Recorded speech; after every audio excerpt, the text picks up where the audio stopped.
Hello everyone and welcome to Environmental Management. In this video, I will go over step by step how to fill out your form I-910 to become a civil surgeon. First, you need to check if you're eligible. 1. You need to have an unrestricted medical license. 2. You need to have practiced medicine for at least 4 years. 3. You need to be authorized to work in the United States. 4. You need to have a medical practice location. Now we're going to go over some of the rejection reasons, or the main rejection reasons. 1. Missing payment. The fee is $785 as of September 2024, and it is not refundable regardless of their decision. You can pay by sending a check payable or money order to the Department of Homeland Security, or fill out Form G1450 if you're paying by credit card. To get the updated information, just visit uscis.gov/contact center and chat with a representative in case you're watching this video in 2026 and things may have changed. 2. If any evidence is missing, for instance, a copy of your medical license, remember to not send the original. They will destroy any documents you send them. 3. False information. Do not give false information, period. 4. Form not filled out completely or incorrectly. They may reach out to ask you to correct it, but it's always safer to send everything correctly. And then 5, any reason at all, they could just completely deny it. You could be completely qualified and they just said no. One of the reasons that I could assume as to why this may happen is because there is a big number of service surgeons in your area and they don't need to approve another one. Where to file. As of September 2024, you have to send your package to either of these locations. What to send. 1. You need to send the complete form. 2. If you're a U.S. national, you need to send a copy of your unexpired U.S. passport, certificate of naturalization, birth certificate. If you are a permanent resident, you need to send your green card. 3. You need to send a copy of your state-issued medical license. 4. Medical school diploma.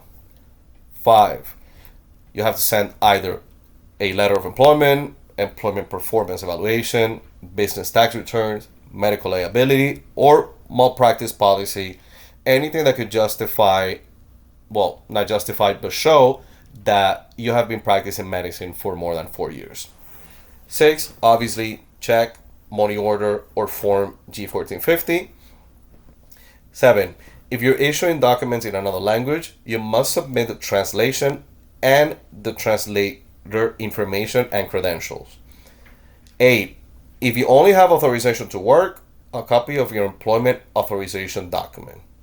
And then 9, you could write an optional statement requesting acceptance to become a civil surgeon.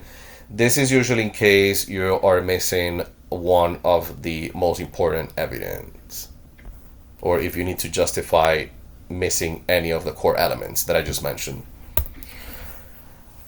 Now to the form. Question 1 through 7 are reserved for former civil surgeons who are applying again. Since this video is just for new application, you could just completely ignore them and leave them blank.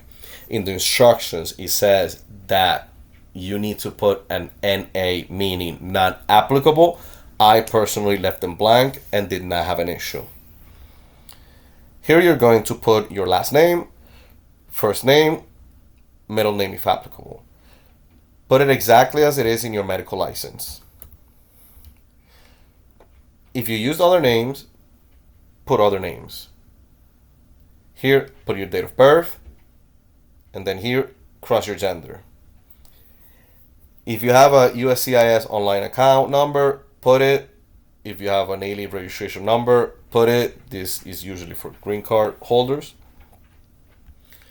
You're going to put your clinical office locations.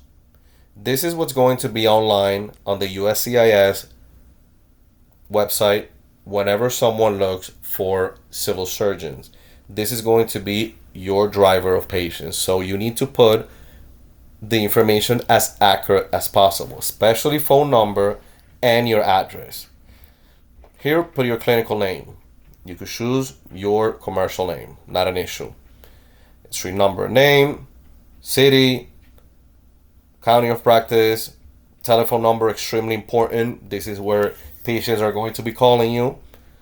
Fax number, if any. Email address for your medical practice. Website. And then languages spoken, extremely important. This is also a driver of patients. And then here, your email as a physician. If your service location, which is this one, is the same as your mailing address, just cross yes. If the answer is no, then just put no. And then here, just put your mailing address. Be sure to put all of these elements right here. In care name of, street number, name, city, town, state, zip code. Here, this is your status.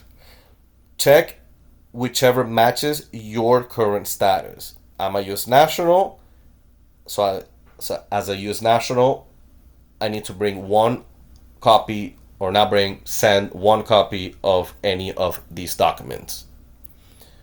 I personally sent a copy of my unexpired passport. If you're a permanent resident, then you need to send this right here.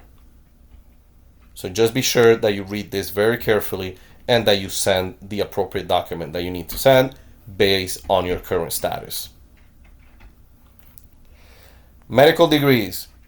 You need to put your medical school, when you attended, and then your graduation date and your degree. You also need to attach a copy of your medical degree.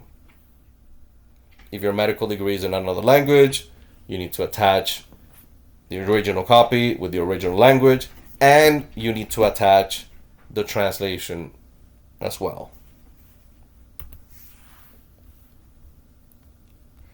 Medical licenses. If you're applying in different states with different medical license, list all of them here, as many as possible, whatever you're applying for.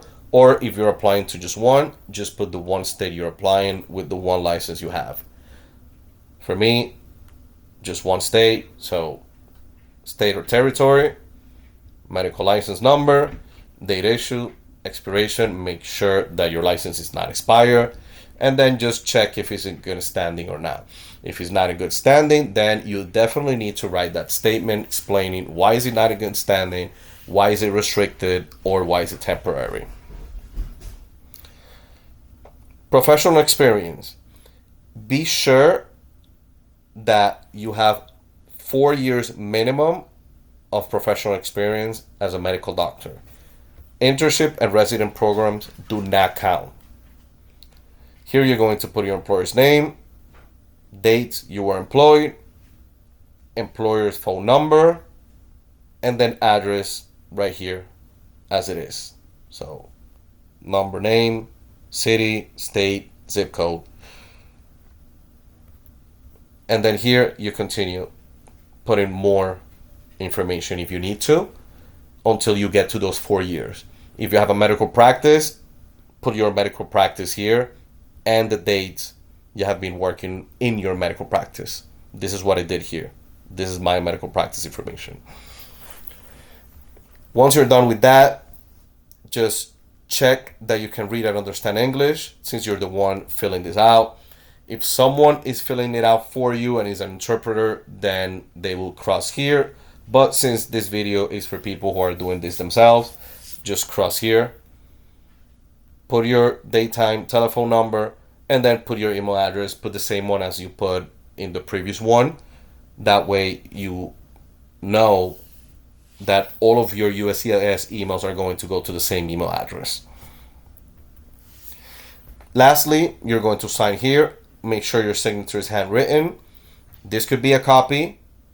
You could send a copy of this, but the signature has to be handwritten. And then just date it. Once your package is complete, just send it to the address I mentioned before in the video and sit tight and wait. It took us about 4 months to get accepted after we send the whole package. Times, I'm assuming, can vary, but on my personal experience, it was about 4 months. If you have any other questions, any other doubt, please leave a comment and we'll continue the conversation.